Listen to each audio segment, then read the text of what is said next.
Hello everyone, it's SpawnPoiint and welcome back to another video, and this is my matte black everything PlayStation 5 setup. So if you saw my D-brand video a couple of months ago, I actually replaced the white plates on my PlayStation 5 with these black ones, but this is now everything that I'm using in the setup, including the official dock, controller and headset.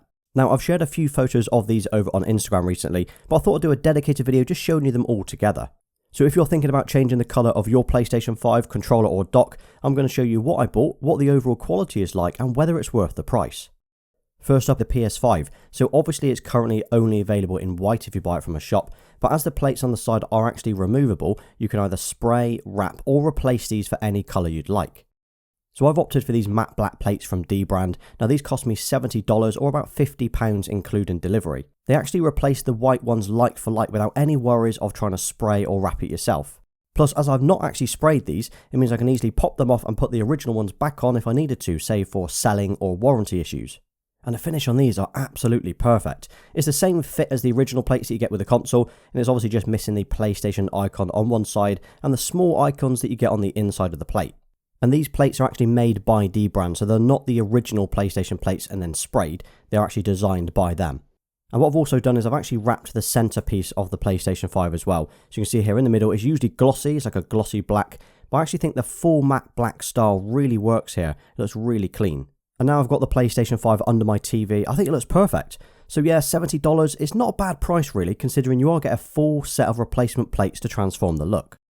Next up is the official DualSense controller in matte black. So unlike the plates from D-brand, this controller is actually a Sony controller, so it did start its life as an official controller, but it's been customized by Colorware.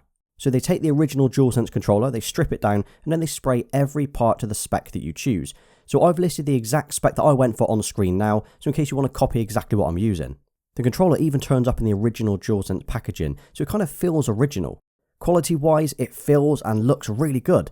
I have found no imperfections, no issues with this, and other than adding my own fingerprints, it's kind of as good as the day that I received it.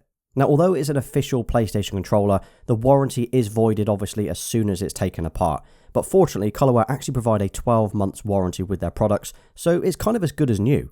So this actually cost me $155 or about £110 including shipping, so that is double the price of a normal controller.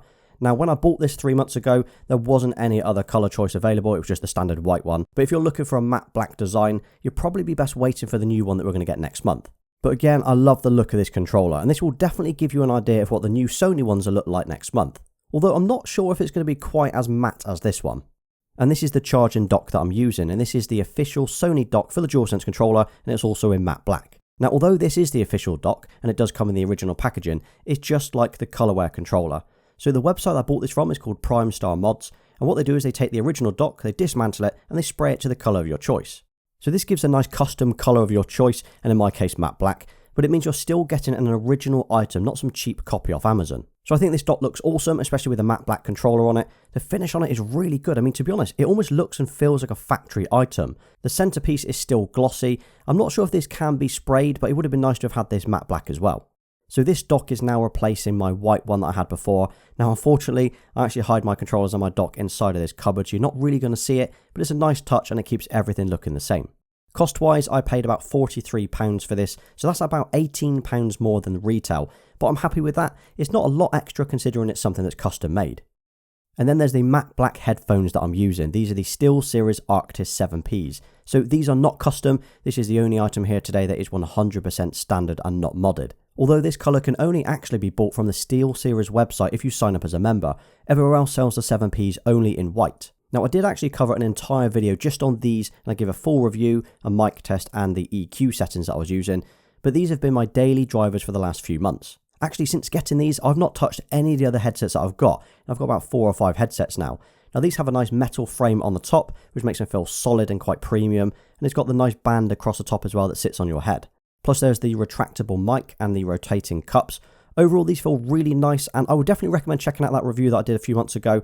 Now the only real downside for these is it doesn't have a USB-C port for charging. It's actually using a micro USB, which is pretty disappointing considering the price. But the fact they are matte black and it's kind of got this nice small blue detail going on, I think they fit really nicely with the theme that I've got going on.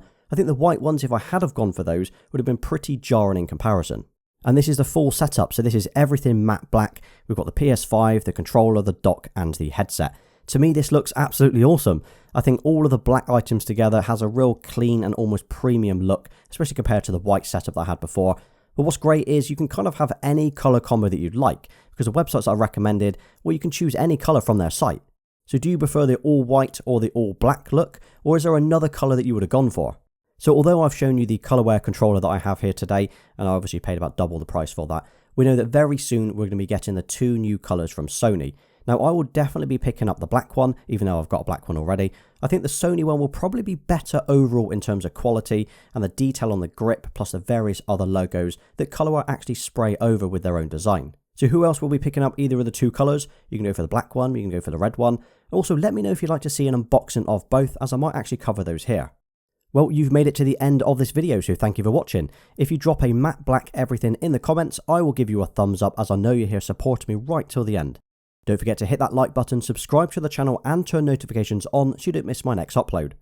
You can also follow me over on Instagram and Twitter. Until next time.